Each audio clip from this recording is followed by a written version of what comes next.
feel that there was one topic that is interspersed in all of this. I referenced it many times, but I never really gave a dedicated lecture to it. So I felt that in fact it deserves an entire lecture about the signs of Judgment Day, and that is the wars or the fighting or the Armageddon or the great battle that will take place. So I referenced this a number of times. There are many traditions that mention warfare towards the end of times. And the fact of the matter is that these traditions, although numerous, they are cryptic as usual, because we don't have a chronology.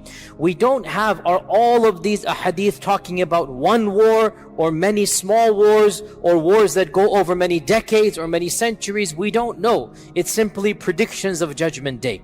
And there are some wars that simply, some ahadith that simply say of the signs of Judgment Day is qital, there will be warfare. And the Prophet predicted you will have days of haraj. They said, what is haraj? He said, bloodshed.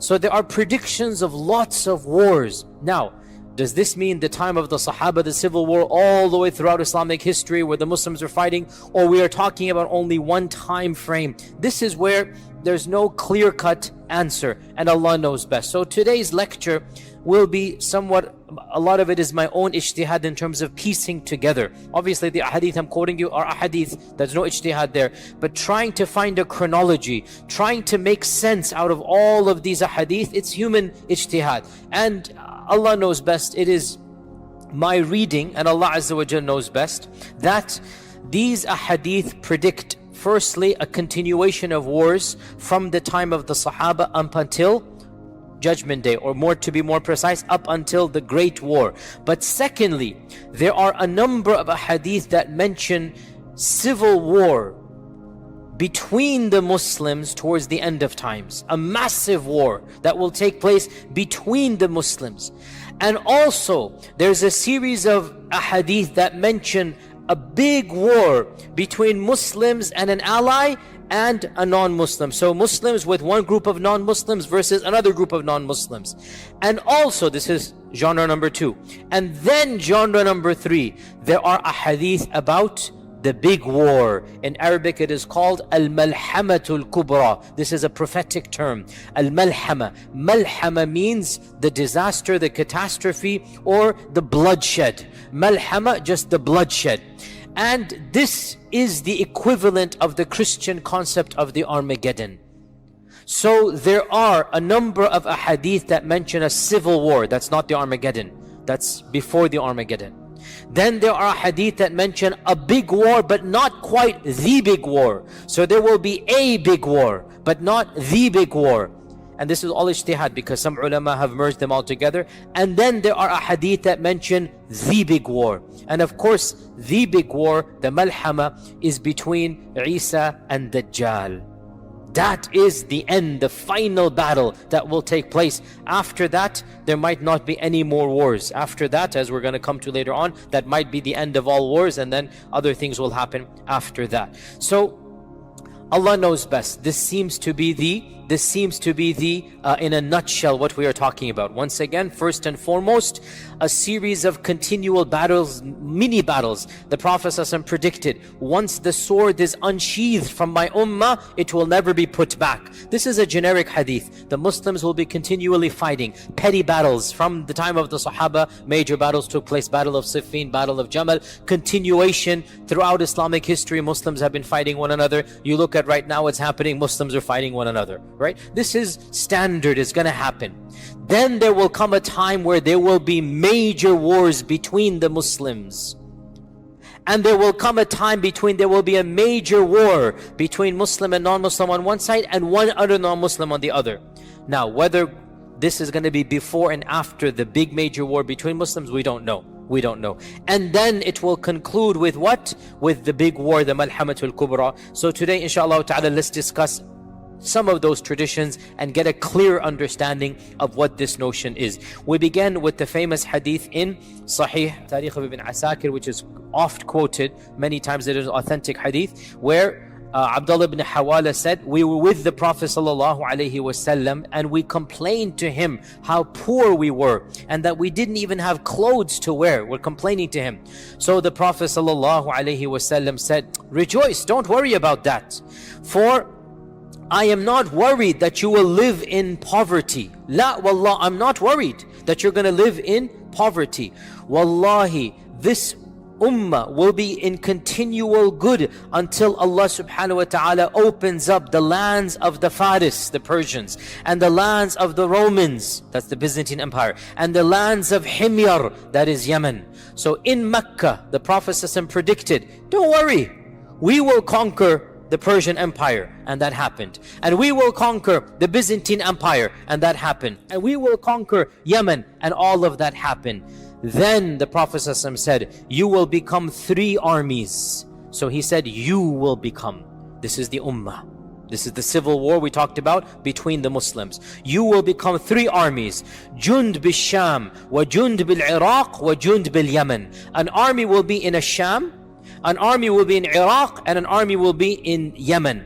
And wealth will be so much that a man will be given 100 dinars. Now 100 dinars, maybe if I were to say in our times, like $5,000. It's a large amount, but not an obscenely large amount. 5,000 is no joke. 100 dinars is a good amount of money, right? A person will be given 100 dinars and think, this is nothing. This is not a good amount. In other words, wealth will be so much that a good amount of wealth would be considered utterly trivial. Ibn Hawala said, Ya Rasulullah, when that happens, which of these 3 armies should I be with? Which of these 3 armies should I be with? The Prophet ﷺ said, I tell you to be in the army of Asham, of Syria, because it is the chosen of Allah's people, and it is where the Qiyamah will take place.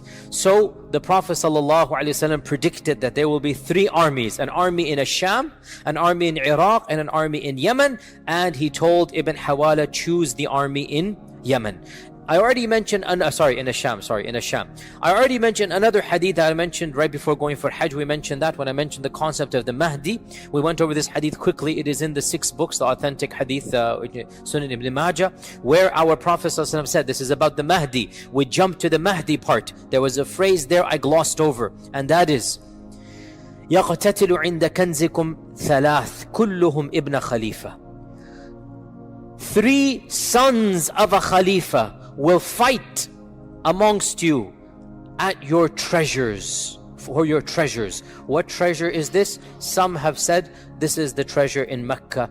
There was a treasure buried once upon a time, but the hadith doesn't mention Mecca, and it is my opinion, it doesn't make sense to interpret it as Mecca. Rather, there will be a treasure of the ummah. Oil, natural resource, Allah knows best. There will be a treasure belonging to the ummah. And 3 sons of a Khalifa, 3 princes, all of their fathers are royal family, all of their fathers are ruling. So 3 sons of a Khalifa will fight one another. So these are within the ummah. This is the internal civil war that we talked about. And none of them will be victorious. They're all 3 gonna fail. None of them will be victorious. And then the black flags will come from Khurasan, and then the Mahdi, and then the hadith goes on. So we jump to the Mahdi, but where does it begin? There will be an internal civil war. And what this hadith shows is that the Mahdi will come at a time when the Muslim ummah itself is internally fighting.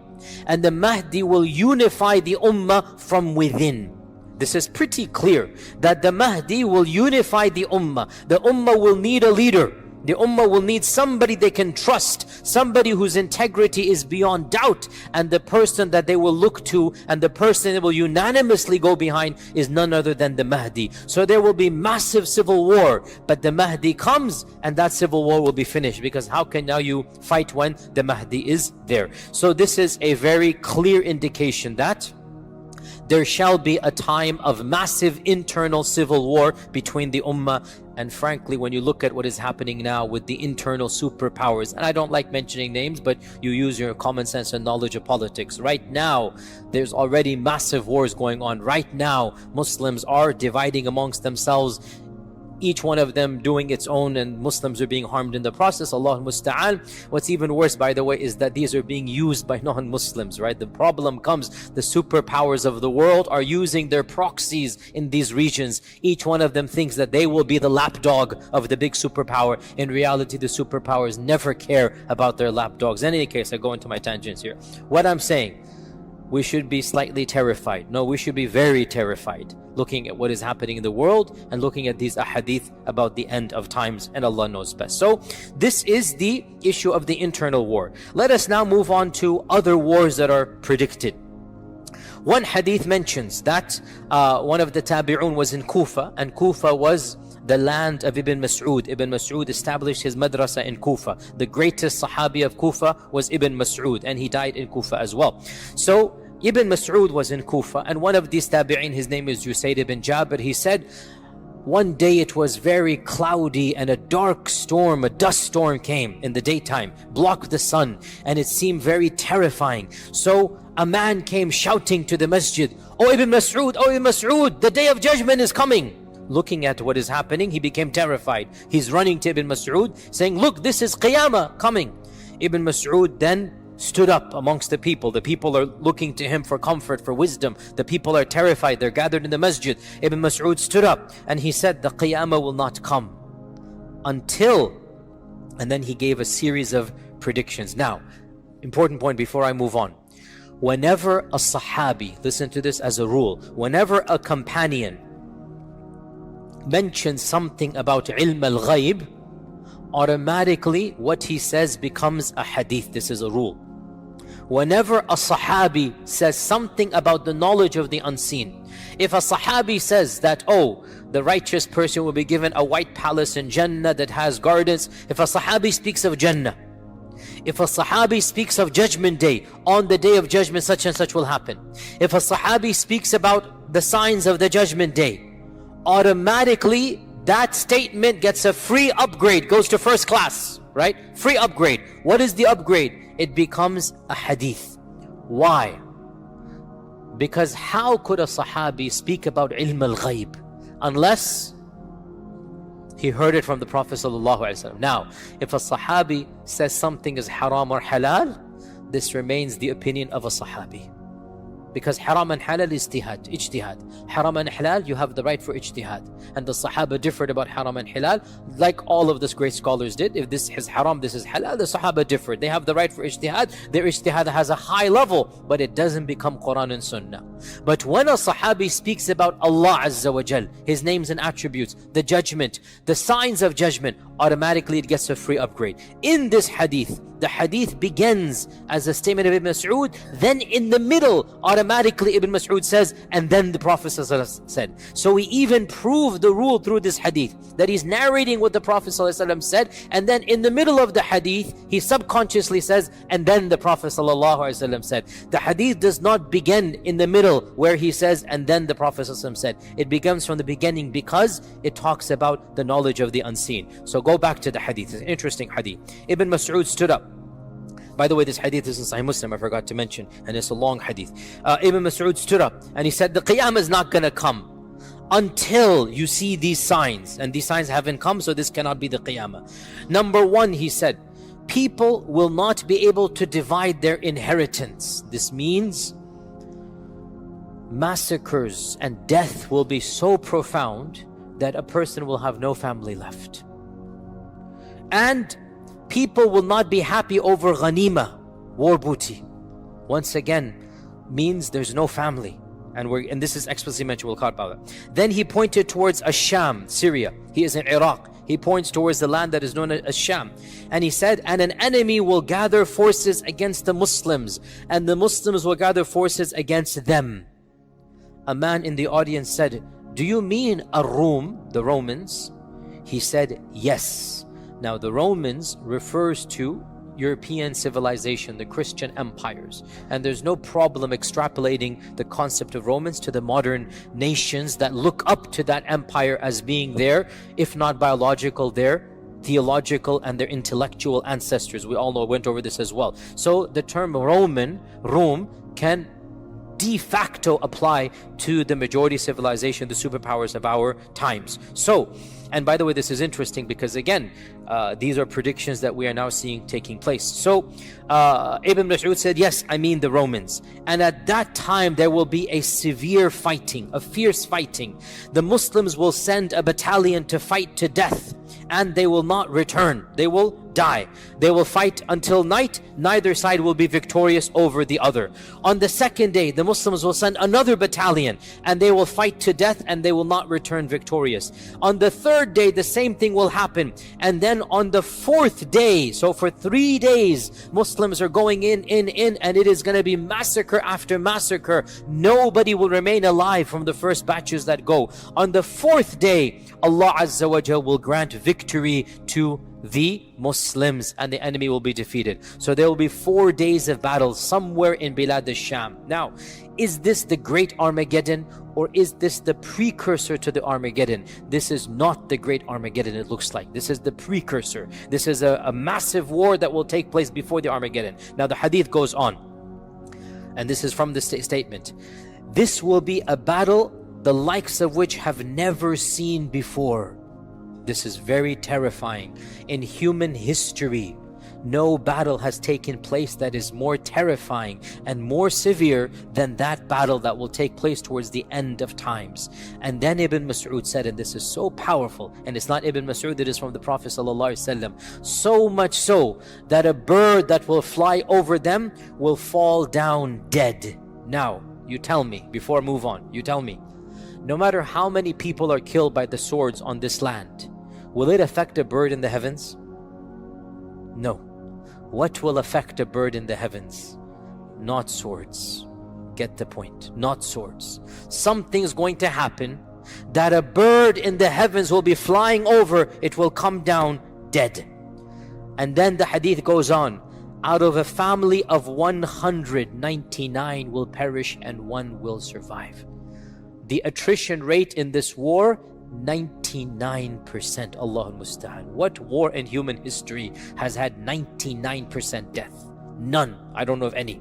99%. The victory was given to the 1%. 99%. And this is when the Prophet ﷺ said, Ibn Mas'ud said, so how can anyone be happy over ghanima or any inheritance be divided? In other words, may Allah protect all of us. If somebody were to give you $1 million but you have no family, wallahi, what sane person will choose that? Family is worth more than this whole dunya. So the Prophet ﷺ is saying, how can anybody be happy when he gets all the ghanima and 99 of his family had that? He's nobody left, no parents, no children, nothing left. How can anybody be happy? What is the point of that ghanima? It's all gone. How will inheritance be divided when there will be no family left? So this war will destroy 99% of those fighting in it. While they are doing this, and they are finishing the battle, collecting the ghanima, recovering, they will hear there's a bigger calamity than this war. What could be a bigger calamity? Somebody will shout out, the Dajjal has come where your families have been left behind. So in that state, tired, bruised, bleeding, but their families are being attacked, whoever is remaining in the land that they left behind, Bilad al-Sham, wherever there is, they will run, they will rush back to that land, and they will discover that it is a lie. It is not true. And in one hadith it is mentioned that they will send their 10 best horsemen to go verify that news, the 10 fastest horsemen. And then the Prophet ﷺ said, I know their names and the names of their forefathers and the colors of their horsemen, the colors of their horses, and they will be the best horsemen on the face of this earth. Now, does this mean we will go back to horses and swords? If there is that type of war, in all likelihood we will. If there is that type of war, when nuclear weapons and whatnot and every side and whatnot, then we will go back to those days when there was no electricity and whatnot. We're going to go back to this. Or is it possible that when the Prophet is saying horse, he means a vehicle? This is also possible. It's not too much of a stretch, and Allah knows best. So this hadith mentions, now, does this hadith mention the Mahdi? Yes or no? Where? But does this hadith mention the Mahdi? No, it does not. But other ahadith mention that the Mahdi will be the one that will be there when the news comes that the Dajjal is around. So it appears that this big war that is being referenced is a war that the Mahdi will participate in, even though he's not mentioned in this one, right? So it is a war between Ar-Rum and between the Muslims. It is a massive war. Now, many have said this hadith is a reference to the Armageddon, and it could be true, because here's the point: is the Armageddon one battle, or is it a series of battles? It goes back. If it's only one battle, then in all likelihood that will be Dajjal and Isa ibn Maryam. But if it is a series of major battles, then it makes sense that this hadith in fact is one of those big battles of the Armageddon. Allah knows best. The next hadith we'll mention, which is a very cryptic one, and it has been used by the terrorist group known as the Islamic State as their basis. We don't agree with this group, and I have very publicly criticized them, and all you need to do is look at how much damage they have done a lot of times. And by the way, I gave many lectures about this. Obviously I'm new to the community still, but you will know inshallah when we go on. SubhanAllah, look at what the Prophet ﷺ said about the Kharijites, the Khawarij. He said, their speech is beautiful, but their actions are deadly. Their speech sounds good, it is sweet, but what they do is evil. And this is exactly what these groups, all of them, if you just listen to snippets, oh, we will re-establish Allah's command and we're going to do this, we're going to do that. Then you look at what they do and the number of Muslims that they have killed and their tactics and you realize these are exactly the Khawarij, like the Prophet ﷺ said. Read the descriptions of the Kharijites. Look at what they did to the Sahaba. Look at their philosophy and attitude. And wallahi, you will see all of these groups. They might speak that which sounds like honey, but in reality, their harm is much worse than even the harm that non-Muslims do. And this is the reality that we see with our own eyes. So this group known as the so-called Islamic State, which is now on its last legs and it will inshallah be completely eliminated, this group used the hadith I'm about to quote you as its basis, as one of its main bases. And it is authentic hadith, and it is the hadith in Sahih Muslim. Abu Hurairah narrated that the judgment will not come until a room will come out to fight you at a place called A'maq or Dabiq. Now, Dabiq is, and A'maq is close to it, Dabiq is a city in Syria. And the so-called Islamic State took it as its capital. And they intentionally fought to get a small city, a very mid-sized or small-sized city. They wanted to capture that city. Why? Because it's mentioned in this hadith. And we had said a few weeks ago that it is not allowed to do what? Do you remember? I mentioned this very clearly. It is not allowed to do what? Write a screenplay from the hadith. We don't write a Hollywood drama from the hadith. It happens, it will happen. We do not extract a drama and enact it. We've seen what happened throughout history when people have attempted to do that. No, we don't do that. It happens, it will happen. But you don't think you are the one who's going to go do that. We have seen time and time again, people have attempted to do that and it has failed miserably. And one of the most important examples, this is another example of ISIS and Dabiq and whatnot. Another example we mentioned is Juhayman and his takeover of the Kaaba, and he thought he would enact all of the hadith that are mentioned, but he couldn't, because again you have to pick and choose, just like over here. And anyway, so the hadith goes on that the Romans will come and fight you at a land called a Dabiq, and the best of the people of earth from the city of Medina will leave Medina and fight against them. When they are getting ready for war, lining up for war, listen to this, very cryptic. The Romans will say to the Muslims, leave us with the group amongst you who have forsaken their religion. We want to fight them. I'll explain. The Muslims will say, La wallahi, we will never leave our brethren and will never abandon them to you. I'll finish the hadith and then explain. So the battle will rage on. The battle will rage on. 1/3 of the Muslims will retreat out of cowardice, and Allah will never forgive them. When the battle gets tough, they will flee, and the Prophet ﷺ said they will never be forgiven. 1/3 will be killed, and they will be the best of shuhada. They stood their ground, they died martyrs, and they will be the best of shuhada. And 1/3 will conquer, 1/3 will win. And they will not be tested. Maybe the test of the grave, maybe the test of the akhirah. They will not be tested. Allah will bless them and they will not be tested. And they, meaning that 1/3, will then conquer Constantinople. Again, we'll explain this in a while. It's a long hadith. When they will be dividing their ghanima, after they've hanged their swords on the trees to be oiled, then they will hear Shaitan cry out that Dajjal has appeared amongst your children. Thinking it to be true, they will march to fight the Dajjal, but they will find it to be a lie, and they will reach Bilad al-Sham, Syria. And when they have lined up to pray Fajr, that is when Isa ibn Maryam will come down after the Dajjal has actually come, and he will then lead the Muslims in war and battle. And when Aduwallah, the Dajjal, sees Isa ibn Maryam, he will melt like salt is dissolved in water.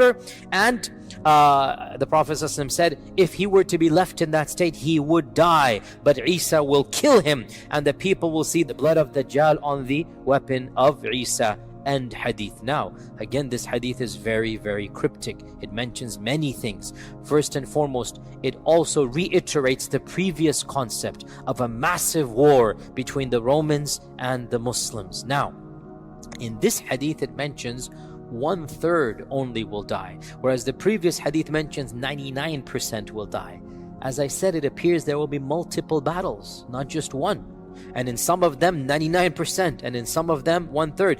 This hadith mentions that this army will conquer Constantinople, whereas the previous hadith does not mention that. So maybe there are multiple wars going on in the world, and the Dajjal's announcement will take place in all of them. Shaitan's gonna frighten the Muslims. Dajjal is here. They're gonna be expecting Dajjal because they're seeing the hadith take place. So Shaitan will use it as a tactic. So maybe multiple groups will run back to Bilad al-Sham, and there they will be with the Mahdi, and the Mahdi will then be leading them in Salah, and Dajjal will actually have come at that point in time, and then Isa will come down, as we had mentioned. Another hadith that mentions all of these as well is that the Prophet ﷺ said, the fortress of Muslims on the day of the Malhama, this is where it is mentioned, the Armageddon, the Malhama, will be Ghuta, which is a city near Dabiq, one of the best cities in Ash-Sham. This hadith is in Abu Dawood. It is authentic. 3 things are mentioned: Ghuta, Dabiq, and Bilad al-Sham. Ghuta is a small city. It is still inhabited to this day, and it is maybe an hour or so outside of Damascus, or I don't know exact timing, but somebody, maybe a Syrian brother can tell me, but it's not far from Damascus. When the Prophet ﷺ said this hadith, Dabiq, Ghuta, and Bilad al-Sham were the heartland of the Christian Byzantine Empire. This is like somebody saying, oh, Texas, California, these are not lands that belong to Islam. But the Prophet ﷺ predicted that Dabiq and Ghuta will be a part of the Ummah. And that when the great Armageddon takes place, I'm translating Malhama as Armageddon. When the great Malhama takes place, the fortress, the base, the camp of the believers will be where? It will be in Ghuta. It will be in the city of Ghuta in Bilad al-Sham. And of course, the concept of Bilad al-Sham is mentioned many times in the hadith. The Prophet ﷺ said, hadith is in Mustadrak al-Hakim, is authentic, when the fitan occur, Iman will be in Bilad al-Sham. When the fitan take place, when the big civil wars, Iman will be in Bilad al-Sham. Now let's pause for a while and look at these hadith and try to extract a series of incidents. What can we extract from all of this? So first and foremost, realize that Bilad al-Sham doesn't just mean Syria. Bilad al-Sham in classical Arabic, pre-partition, when I say partition, don't think 1947, that's the partition of India, Pakistan and whatnot. I mean pre-partition, the Sykes-Picot Agreement. The Sykes-Picot Agreement in 1917, and then the Treaty of Versailles in 1919, which then enacted it. Before the partition of the Muslim Ummah, before England and France decided to carve up the Ummah and hand gifts out to the victors, and they took up the Ottoman Empire.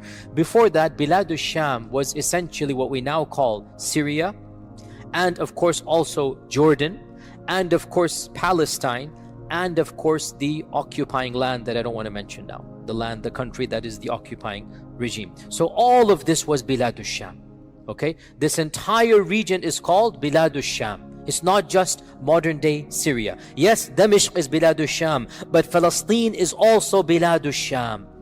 And the cities of Palestine and the cities in the modern occupying state, all of them are Biladu Sham. Understand this point. Okay, so realize this. Secondly, it shows that towards the very end of all of these trials, the Muslims will be united and they will be fighting outsiders. They will be fighting non-Muslims. And the people from other lands will come, like Medina. They will come because they know that they have to now fight on the side of the truth. So the fact that even from Medina, people are traveling all the way to be fighting, it shows that they recognize what is going place. It is also very clear that these wars are taking place with the Mahdi being alive. And when the Mahdi is alive, there is no civil war. How can you fight when the Mahdi is on one side, right? So this is a war between the Mahdi and the believers on one side and the unbelievers on the other side. This is a very clear issue. It also shows, as I said, that in all likelihood we're talking about multiple wars. Or maybe, Allah knows best, the Mahdi himself is going region to region. In one battle, 1/3 will die. In another battle, 99% will die. Allah knows best. Again, we don't know. We're just putting all of these together. And the fact that the bird is mentioned shows that this isn't your typical war. That chemical or nuclear or whatever seems very likely in these types of a hadith. Wallahu al-musta'an. Also, what is this cryptic phrase where the Rum are going to say, hand us our brethren, and the Muslims will say, no, they are our brethren? What is all of this? This is very interesting. It appears, and Allah knows best, that there will be a large group of converts from Bilad al-Rum to the land of Islam, and they will be fighting on the side of the Mahdi and the Muslims, and the Bilad al-Rum are going to view them as being traitors. And from their perspective, they're right. From their perspective, they're right. They are traitors. So they will say, first, we want to deal with these guys because they betrayed us and our values. And the Muslims will say, what? They're not your guys, they're our guys. La wallahi, we will never abandon our brethren for you. This hadith is Sahih Muslim. It's really profound, and inshallah it indicates that there will be massive conversion. So much so that the Bilad al-Rum remnants are angry that how come you have those people? They're angry, they're irritated. And this also shows that these hadith are not anti-Semitic or anti-Western. No, it is good versus evil, and you will find people of all ethnicities on the side of good, and you will find people of all the ethnicities on the side of evil as well. We talked about this last week. These hadith are not anti-Semitic. There will be righteous people who see the truth and they will be fighting on the side of truth. And that's why the other group will demand we want them back to us. Another hadith, now we move on to other hadith and then again go back. As for the issue of Constantinople, we'll come back to it. A very interesting narration goes back to Ibn Hawala, Abdullah ibn Hawala. He has a number of interesting narrations about Judgment Day. Abdullah ibn Hawala, the Prophet ﷺ said, O Ibn Hawala, when you see the Khilafah having been descended to Al-Ard al-Muqaddas, which is Jerusalem, when you see the Khilafah having been descended to Ard al-Muqaddas, then know that the Zalazil and the Fitan and the Balaya are coming, meaning the great wars and whatnot are going to happen, and that Qiyamah is closer to mankind than my hand is to you or to your head. So his hand was on, Ibn Hawala's chest or whatnot. So know that Qiyamah is closer to mankind than my hand is to you. Now, this hadith tells us there shall be a Khilafah, but not based in Mecca or Medina, not based in Iraq like the Abbasids, not based in Dabiq like the Umayyads, but rather based in Al-Ard al-Muqaddas. إذا نزلت الخلافة بأرض المقدس. Now, in all likelihood, this is the Mahdi. Some have said maybe it's before the Mahdi. I am highly skeptical. There's too many ahadith that mention civil war and fighting and whatnot. And the Ummah has never been united since the time of Uthman radiallahu anhu and Ali. Do you think it's going to get united again? But we strive for unity. But realistically, it's not going to happen until the Mahdi comes. Also, our Prophet predicted that the Khilafah will come back towards the end of times. ثُمَّ تَكُونُ خِلَافَةً عَلَى مِنْهَاجِ النُّبُوَّةِ Hadith is Musnad Imam Ahmad. Then there shall be a Khilafah upon the prophetic methodology. In all likelihood, this is, Allah knows whether this ijtihad is correct or not, but in all likelihood, it seems to be none other than the Mahdi himself. And the Prophet is telling Ibn Hawala, when the Mahdi comes, judgment is going to come tomorrow. And that's very true. When the Mahdi comes, go to him, be with him, and the judgment is going to be the very next day, basic meaning immediately after that. And that's again very clear. Now, another point here as well, another issue, which is again, all of these hadith, you just have to try to sift through them, see if we can understand them. So another issue that is explicitly mentioned is the conquest of Constantinople. Constantinople is, of course, Constantinople, named after the Roman Emperor Constantine. They were so humble that they wanted to name cities after themselves, so it was very common to name cities after themselves. And so Constantine basically made the city his capital, and he named it after himself, Constantinople. And Constantinople became the bastion of human civilization for almost a millennia. This was the city and the land. This was really, there was no competition with any other civilization up until the coming of Islam. For a millennia, 1,000 years almost, Constantinople was the cradle of civilization. And amazingly, our Prophet ﷺ predicted Constantinople will be ours. Again, we are coming so many centuries later, we don't even think about this. One of the most significant episodes in human history, or I should say recorded human history, one of the most significant episodes is 1453 and the conquest of Constantinople.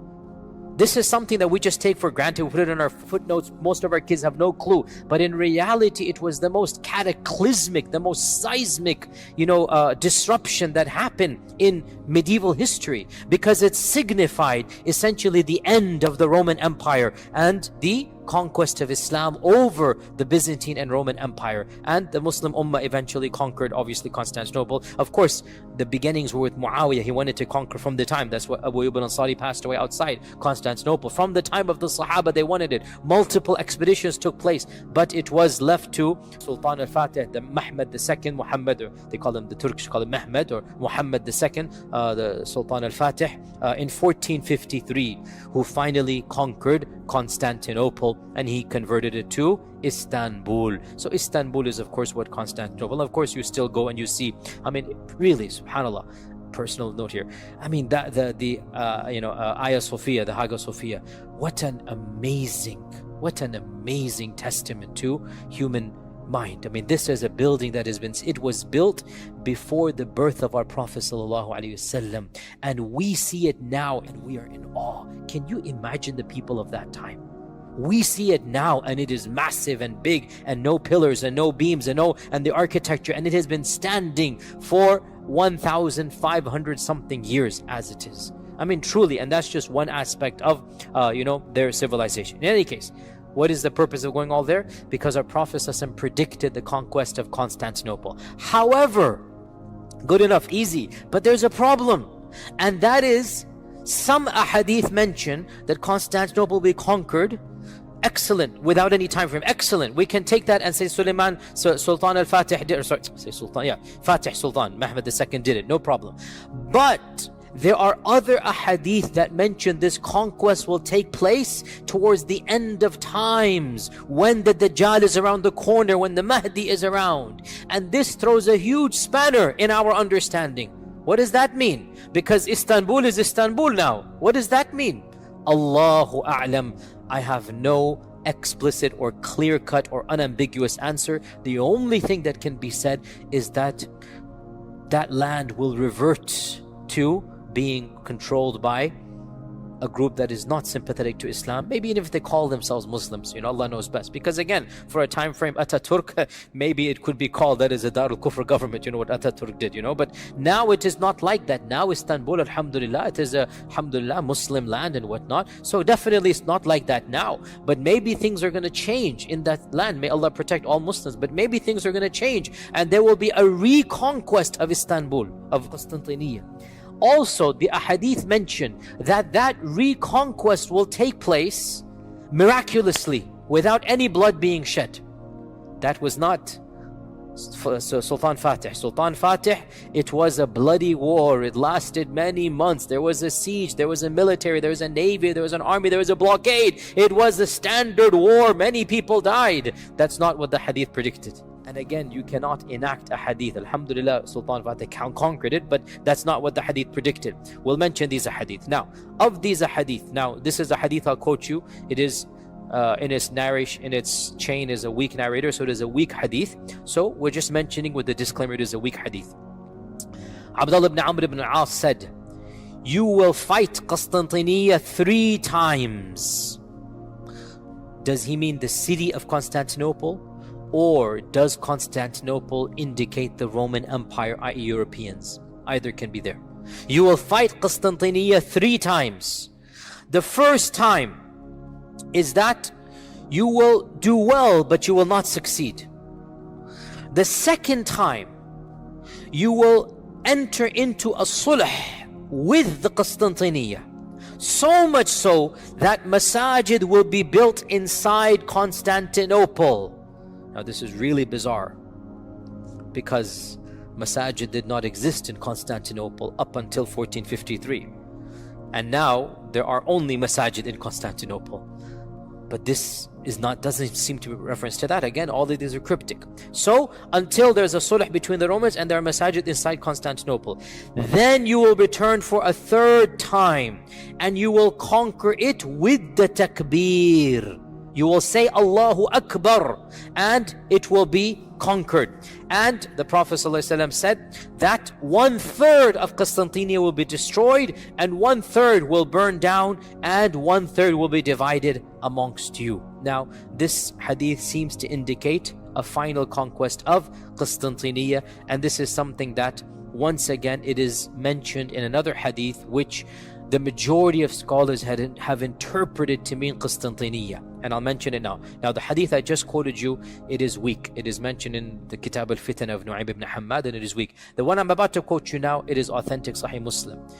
These 2 hadiths seem to add to some concept. What is it? The hadith is as follows. The Prophet ﷺ asked the Sahaba, it's a famous hadith, Sahih Muslim, have you heard of a city, half of which is in the water and half of it in the land? Or in another narration, have you heard of the city, part of it is in the water and part of it is in the land?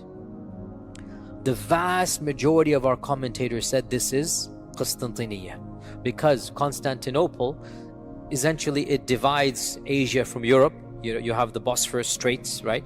And you have that city that, it's considered that it is basically one half this way, one half that way.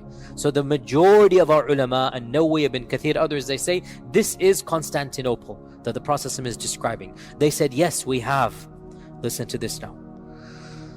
The Prophet said, hadith is in Sahih Muslim, the Qiyamah will not happen until 70,000 of the Bani Ishaq will conquer it. Not the Bani Ismail, the Bani Ishaq will conquer it. And when they come to it, they, the Bani Ishaq, will not fight with swords, nor will they fight with arrows. Rather they will say, La ilaha illallah, Allahu Akbar, and one of the sides will fall down. Then they will say, La ilaha illallah, Allahu Akbar, and another side will fall down. Then they will say, La ilaha illallah 2, 3, 4 times until all 4 sides will be fallen down. And then they will enter the city and begin to distribute his ghanima. And while they are distributing his ghanima, the shaitan will call, or a crier will call, that verily the Dajjal has come out to your family, and they will leave everything and return to their family. End hadith. Now, we've heard the similar hadith before, but now we have an added detail. What is that detail? 70,000 of the Bani Ishaq will conquer Constantinople. So, putting all of this together, it is plausible, very reasonable to say that the armies of the Mahdi will be fighting at multiple places in this world. And some of the fighting will be more severe than others. And one of the very end of those battles will be the battle of the conquest of Constantinople. But in this battle, there will be no war, there will be no blood, there will be no swords. It will be a miracle given to them. The people in that battle will come and find the walled gates, and they will realize they cannot fight the people of the city, but they will know this hadith. And the Prophet ﷺ is telling them, you're going to use this tactic of mine. He's telling them what to do, and they believe in the hadith, so they will use this tactic. So they will say La ilaha illallah, Allahu Akbar 4 times, all of them in unison. Their takbirat and their tahlilat, they are going to cause the walls to fall down, and they will conquer the city without any bloodshed. And then the news will come, Dajjal has come. So they will flee back to Bilad al-Sham from Constantinople, only to discover it was a lie. Then when they're in Sham, Dajjal will actually come, and then they're wondering what to do or fighting him a few times, and then Isa will come, and then as we had mentioned before, it resumes. Now, who are the Bani Ishaq? Some ulama have said that this is a reference to the Romans, that they were considered to be, the Arabs would call them, because Bani Ishaq is not, it's not the standard term for the Yahud. Bani Israel is the standard term. And who is Israel, by the way? Yaqub, not Ishaq. Because Ishaq had multiple, or he had 2 sons, right? Is or Isa, or Is and Yaqub, Jacob, right? Esau and Jacob, according to the Old Testament, right? So Allah knows best. Some people say that the Arabs thought that some of the Romans were the descendants of Isa, the second son. So to say Bani Ishaq is essentially a reference to the Romans. This is one interpretation. Another interpretation, it means the converts of the Yahud. And even some scholars said, and I don't agree with this at all, but some scholars, I'm just saying what they said, telling you what they said. Some scholars said, oh, this must be a mistake. The Prophet ﷺ said Bani Ismail, and one of the narrators messed up, and he made it Bani Ishaq. But that's too, I mean, this word is so rare. It's impossible that somebody would have messed it up, right? So a number of ulama said, this is so bizarre, Bani Ishaq. It never occurs in any hadith, Bani Ishaq. It's not even Bani Ismail. You know, it's Bani Ishaq, right? Or sorry, it's not Bani Yaqub or Bani Israel, I meant Bani Israel. It's Bani Ishaq. And it appears, and Allah knows best, this goes back, because the term 70,000 is mentioned. It goes back to the other hadith, which is very clear that there are going to be 70,000. Now remember, 70,000 in Arabic does not mean exactly census 70,000. It is a broad figure. You know, we say in English, man, I called you a dozen times. You don't mean a dozen, right? Now, if you say, I called you 7 times, you mean 7, right? But you say, I called you a dozen times, or I called you 100 times. Everybody knows you don't mean it literally. In Arabic, 7, 70, 700, 70,000. This is the generic. When you say 7, you mean I called you a few or something. When you say 70, it's around that. So 70,000 basically means around 100,000 or 50,000, around that much, right? It's not exact 70,000. So the Prophet ﷺ is saying there will be 70,000 converts, essentially. This looks like we're deriving this from all of these hadith. Means like 100,000 of them have converted. That's not a minor amount, and they are fighting on the side of the Muslims. And it is at their hands, the hands of the converts, that Constantinople will be conquered. Not at the hands of the born Muslims. It will be those who are pure, those that have chosen to fight with the truth. Allah will bless them, that when they say the takbirat, their takbirat will cause the walls of the city to fall down, and they will then conquer Constantinople or Constantinople. طيب. Now, this is the standard interpretation. I am sympathetic to it. A number of scholars say this hadith doesn't apply to Constantinople. Have you heard of a city, a part of it is in the ocean and a part of it is on land? That's what the hadith says. Another group of scholars says this hadith is a reference to Venice. Venice, canals, whatnot. And we say maybe, Allahu A'lam. What can we say? Maybe. I can't deny it, can I? Because the hadith doesn't mention Constantinople. However, other hadith mention Constantinople. No hadith mentions Venice. So, Allah knows best. I am sympathetic to this hadith being Constantinople, but we cannot negate that it might possibly be other cities as well, and Allah knows best. Now, we've talked about the Malhama, we've talked about the civil war, we've talked about the Romans on one side and the Muslims on the other. We've talked about the conquest of Constantinople. There's one set of a hadith also left, and that is during one of these series of wars, or maybe before all of this begins, because we don't know. Chronology is not mentioned. We do not know. Towards the end of times, the Muslims and the Romans will form an alliance against a third party. Now this is very atypical from the other ahadith, because all the other ahadith mention what? That the Romans on one side and the Muslims on the other side. Correct? So, in my humble opinion, and Allah knows best, these ahadith apply at the beginning of the Armageddon. Things are going to happen where Muslims and Romans will ally with one another, and then that alliance will be destroyed, only to get worse and worse until the Mahdi and Dajjal and Isa come. And Allah knows best. And during this time frame, people would convert from the Roman side to the Muslim side. Okay, what are these ahadith of this alliance and treaty? And also these are authentic hadith.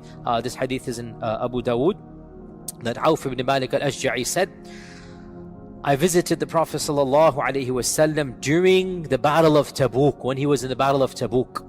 And his tent was made out of leather. So I sat in front of the tent. The Prophet ﷺ gave me permission. He said, come in, ya Auf. So, and this shows you how eager the Sahaba were, that Auf was sitting outside, and the Prophet ﷺ saw him from the opening. He saw Auf. He said, come in, Auf. Auf said, Ya Rasulullah, all of me come in or only a part of me come in? Means, should I just stick my head in, or do you allow my full body to come in? Yani subhanAllah, the Sahaba were so particular of the permission. Like, what are you allowing me to come in? This is your private space, Ya Rasulullah. When you say come in, are you saying I fully come in, or do you want me to just put in my head and talk to you? So the Prophet said, no, kulluk, yani all of you come in, your whole body come in. So Auf came, and he said to the Prophet, the Prophet said to Auf, O Auf, count 6 things before judgment will happen. He gave him a prediction. Count 6 things before judgment day. Number 1, Mawti, my death. Auf said, as soon as I heard that, I was shocked and saddened. SubhanAllah, we take, obviously, the process of not being amongst us, we take it for granted. We're born that way. For the Sahaba, they could not imagine a world without the Prophet ﷺ. They could not imagine. It's something their mind could not conceive of. And that's why when the news came at Uhud, what happened? The Sahaba, they reacted the way they did. And that's why when the Prophet actually passed away, Medina was in gloom. As Anas said, we had never seen that sadness in our whole lives, right? So they could not imagine a world without. So they never thought, may Allah protect all our loved ones, but we can never imagine living without our loved ones, with our parents. We don't, the world is there with them. Then when they go, that's when the shock comes to us. So the Prophet is saying, count 6 things. Number 1, Mawti. I said it was a shock to me. It was, what? Your maut? Before his mind can grasp. Number 2, 3, 4, 5, 6 come out. So he has to pay attention. Number 2, he said, then the Prophet saw him shocked. He said, count that as number 1. He's emphasizing. The first sign of Judgment Day is the death of the Prophet ﷺ. That's the first sign. His death is the beginning of Ashrat al-Sa'a. Number 2, he said, Fathu Bayt al-Maqdis, the conquest of Maqdis. Has that happened? Yes, in Abu Bakr's time. SubhanAllah, Abu Bakr's last day of Khilafah was the conquest of Bayt al-Maqdis. And the first day of Umar, he received the Khilafah and the news of the conquest on the same day. Fathu Bayt al-Maqdis. And when he said this, it was impossible to even think of Bayt al-Maqdis being in Muslim lands. Wallahi, it is one of the biggest miracles of the truth of Islam that our Prophet ﷺ predicted these things, and they took place within a year after his death. A year after his death, Bayt al-Maqdis is conquered. And if you really understand history at that time, this was impossible to conceive of.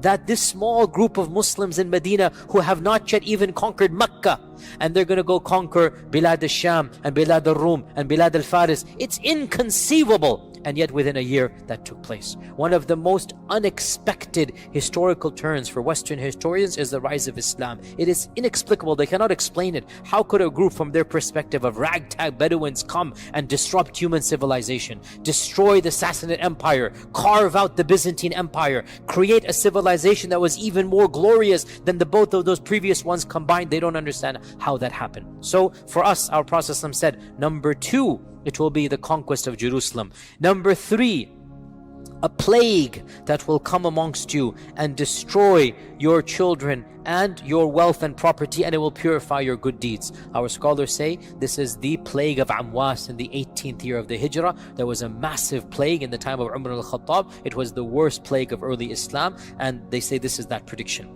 Number 4, wealth will be distributed amongst you so much that if a person is given 100 dinars, he would not be happy. The Sahaba were very poor. 1 dinar was a big deal. 100 dinars was a fortune to them. And we're now at a time when 100 dinars is, okay, no big deal. We're at this time now. Number 5, there will be a fitna, a trial that will not leave any of your houses except that it will touch it. Our scholars say, in all likelihood, this is the fitna of the Sahaba, that every single household was affected.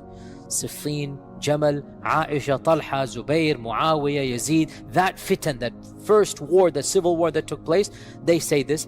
Others say this might yet be another fitna that will happen. And then number 6, and this is what we're interested in. Number 6, there will be a treaty between you and the Romans.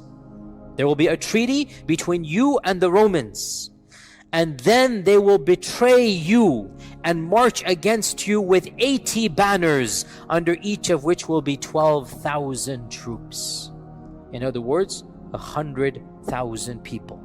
This hadith is in Ibn Majah. Another hadith mentions that you will form a treaty with the Romans, and you will fight an enemy common to both of you. You will form a treaty with the Romans, and you will fight an enemy common to the both of you. Then you will be victorious, and as you are returning back, one of the Romans will raise the cross on a mount and say, "This has caused us victory." And a Muslim will get angry and destroy that cross, say, "Allah has caused us victory." And war will break out, and the Romans will break their truce. And then this incident of marching against you will take place. So these are only 2 or 3 hadith about this. That's it. But they predict another genre of predictions, and that is there will be a third enemy. Who is that third enemy? Allahu A'lam. But it's neither the Muslim peoples nor the Europeans. There is another power on the rise. May Allah protect us from all of them as well. But anyway, this Allah knows whether that power will be the actual one. So there will be a third race, a third group of people. You and the Romans will join hands in fighting them, and there will be an alliance between you, and you will be victorious. Once that enemy has been gotten rid of, then the Romans will essentially break their treaty with you because of this minor skirmish where a Muslim said, "No, it's not the cross," and he destroys the cross, and it's between 2 people, but the Romans will take that as an excuse to destroy the treaty, and they will then attack you. They will march against you with 80 banners. Now, many of our modern scholars say this must be a reference to the modern United Nations or whatever. I say Allahu A'lam, Allahu A'lam. But 80 flags on one side, every flag has a major 10,000-12,000 people. That's a major war. So this is another prediction of a great Armageddon that will take place, and Allah knows best. Now again, is this the Armageddon, or is it one of them? Again, it's all cryptic. Allah knows best. It can also be said, and this is a valid interpretation, I'm not denying it at all, it can also be said that the final battle between Dajjal and Isa will be an easy battle, not a difficult one, and that the Muslims will not die en masse in that battle, and that will be a gift to Allah to the believers. The hadith are not explicit. I'm simply saying it can be derived. How can we derive this? Because when the Dajjal sees Isa, what's going to happen? He will scream, a loud scream, and flee away and dissolve, and Isa will kill him. Now, with Dajjal being killed and his followers see Dajjal being killed, they're all scattering helter-skelter. They'll all be going, and that's when the creation will say, come and kill the person behind me, right? It could be said, another interpretation of all of these is the final battle is not the Malhama. The Malhama is the one before it, which is this one. The Romans and 80 flags on one side and the Muslims on the other. As for the actual final battle, it will be a gift. Why will it be a gift? There will be no resistance from the other side. You understand this point, right? You guys following? I've given you multiple interpretations. Allah knows best. Now, before we conclude, very briefly, what is the Christian understanding of the Armageddon? The word Armageddon is a Greek word that itself comes from a Hebrew cognate and a Hebrew origin word, Har Majido.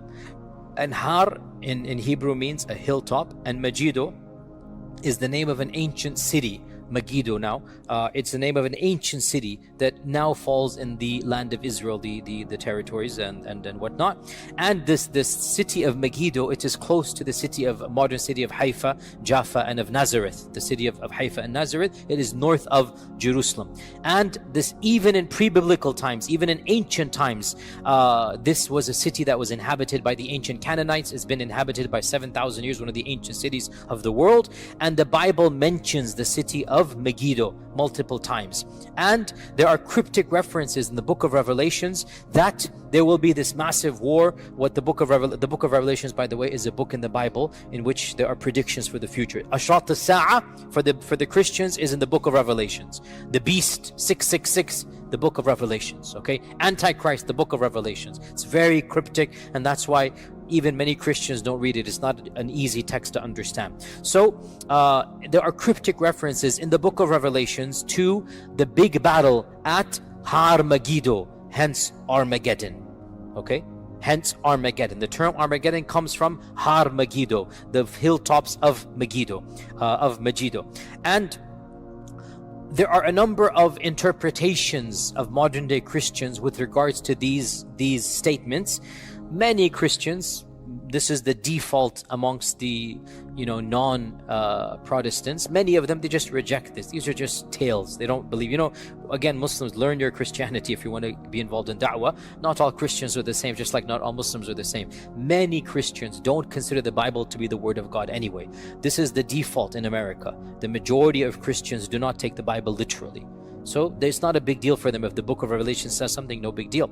However, some strands of Christians take the Bible literally, and in particular, of course, evangelicals and the Baptist strand, this is well known for this. And so for them, they have a very, very particular belief in the second coming of Jesus, and in the resurrection of the dead, and in the rapture, it's called, and in the Armageddon. Now is not the time to get into the series of events they believe in. There are multiple strands within Christianity. Please study them if you're interested. You have the pre-millennialists, you have the post-millennialists, you have the amillennialists. All of these are various strands of Christianity. Baptists in particular are associated with the strand called premillennialism, which believes that the second coming of Jesus Christ will be in two stages. That Jesus will come and there will be a 7-year period of tribulation. And the beginning of that will be something called a rapture.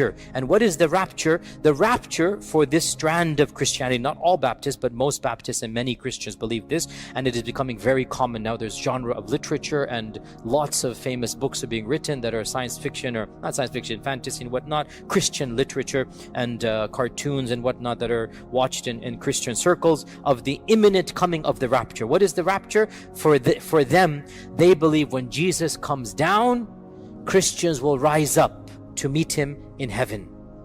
That's the rapture. They will meet him midway.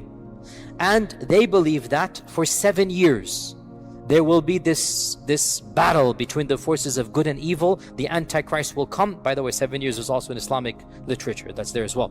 There's going to be forces between the Antichrist and the righteous people. Then Jesus will come down after 7 years and defeat the Antichrist. And then there will be permanent peace on this earth. And then there will be judgment after that. And by the way, some Christian sects believe when Jesus comes again for the second time, that is judgment right then and there. There is no heaven and hell. So the 7-day Adventists, for example, that's what they believe. There is no heaven and hell for them. They believe the coming of Jesus is the itself heaven and hell. And the point being, of course, and there was a survey done a number of years ago, the point being, we need to understand evangelical support for modern politics in light of the belief of the rapture and the belief of the coming of Christ and Antichrist, okay?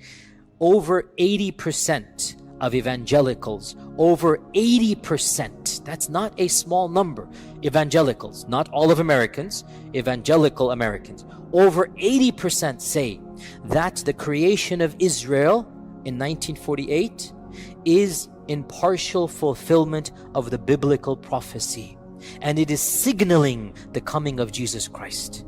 And that is why I said this before, and again I have to get political. When Trump makes Jerusalem the capital of that confiscated region, of that occupied region, Trump couldn't care less what the capital is, but he wants to appeal to his base. The making of Jerusalem the capital is all a part of biblical prophecy. It is all a part of what they believe before the coming of Jesus Christ and before the rapture and before, all of this is going to take place. And so you need to understand this group of Christians that support this particular candidate, they don't care whether he's racist or not. Frankly, from their perspective, even if he's expediting the coming of Jesus, what's better than that? You see, there are bigger goals to them. And here is the point. Armageddon, from their perspective, who's going to be on the other side? Hello, ya Jama'ah. Muslims and Palestinians. Let's be brutally honest here. So why would they have any love for that group of people? Think about it, right? Their heart, qasiyatan qulubuhum, because they have theology that is clouding their humanity. They have theology that is clouding their humanity. They're not looking at them as breathing, living individuals anymore. They're looking at the second coming of Jesus. They're looking at Jesus coming back. They want to expedite that process. From their perspective, who is the Antichrist? My dear Muslim brothers and sisters, they call our Prophet ﷺ that title, A'udhu Billah, A'udhu Billah. I'm sorry to say this in a masjid of Allah, but we are living in a land where these theological beliefs impact politics. We need to educate ourselves. All that I'm talking about isn't just kalam and hearsay. No, it is realities that impacts policies that impacts us. So we need to understand our beliefs, and they're radically different from Christian beliefs. They're definitely not xenophobic. We believe many of the Romans will convert. They're going to be on the side of the truth. But they don't believe that. They believe all of us brown-skinned folk, and especially Muslims, all of us will be in the army of the Antichrist. That's their aqeedah. So why should they have any sympathy for us? That's why we need to educate ourselves and them about especially this important topic and clarify our beliefs are different. We also believe in the coming of Jesus, but guess what? We will be on the side of Jesus. You will have to make up your mind. Are you on the side of truth? Will you be with that 70,000? Or you'll be on the side of falsehood? Our time is up for today. Inshallah ta'ala. Sorry for no Q&A, but inshallah we'll try next time to give you an extended Q&A.